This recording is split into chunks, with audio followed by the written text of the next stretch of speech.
Good day, viewers. Welcome back to Aliphatic Teaches. Today we want to be looking at Pythagoras' theorem in mathematics. What is Pythagoras' theorem? Pythagoras' theorem states that the square of the hypotenuse sides is equals to the sum of the squares of the two opposite sides. Pythagoras' theorem always applies to right-angled triangle. We all know what we mean by right-angled triangle.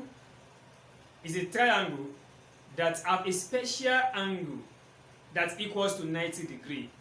So when you sum up the total angle in a right-angled triangle, it will equal to 180 degrees. Let's say, for instance, we have a vertical line and an horizontal line.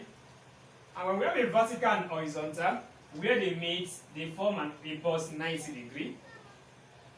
Then we enclose it. So this is a right angled triangle. So this bus is bus 90 degrees. Let's call this capital letter A, B, and C. So this side will be B, this side will be C, this side will be A. According to Pythagoras' theorem, which states the square of the hypotenuse side. Let's identify our hypotenuse side first. This is our bus. Where this bus is facing is our hypotenuse side.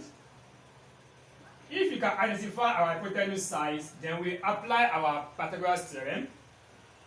The square of the hypotenuse side, line AC square, is equals to the sum of the squares of the two opposite sides. This is the first side, line AB square plus line BC square.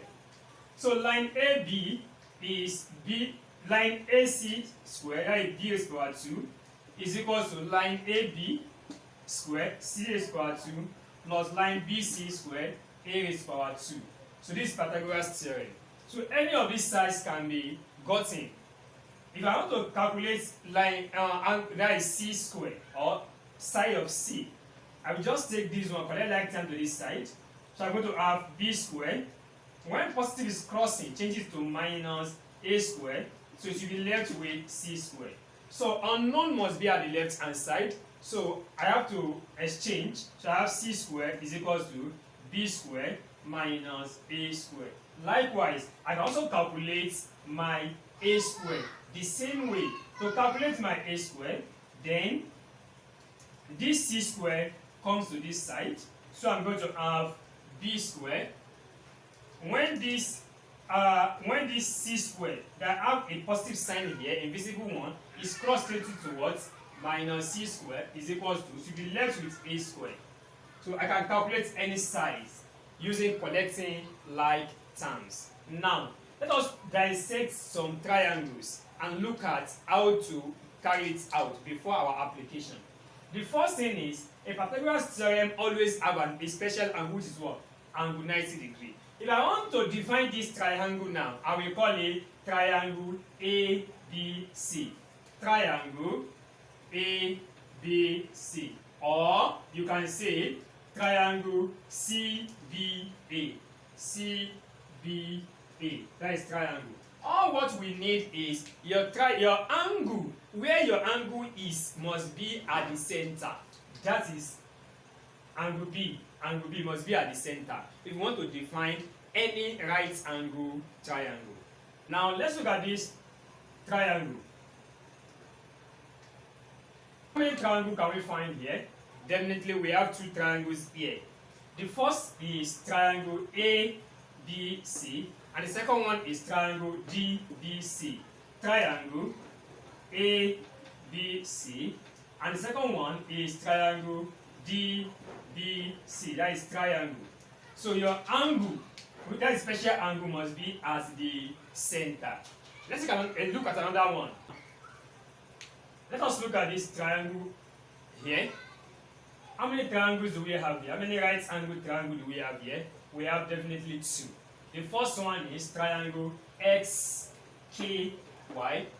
Triangle XKY and triangle XKZ.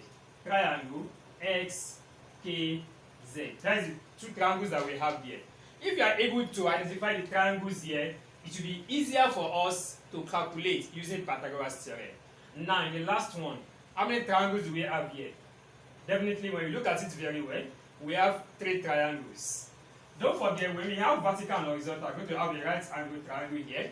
So we have triangle ADC, triangle ADC, triangle EDC, triangle EDC. Likewise, triangle ABC, triangle ABC.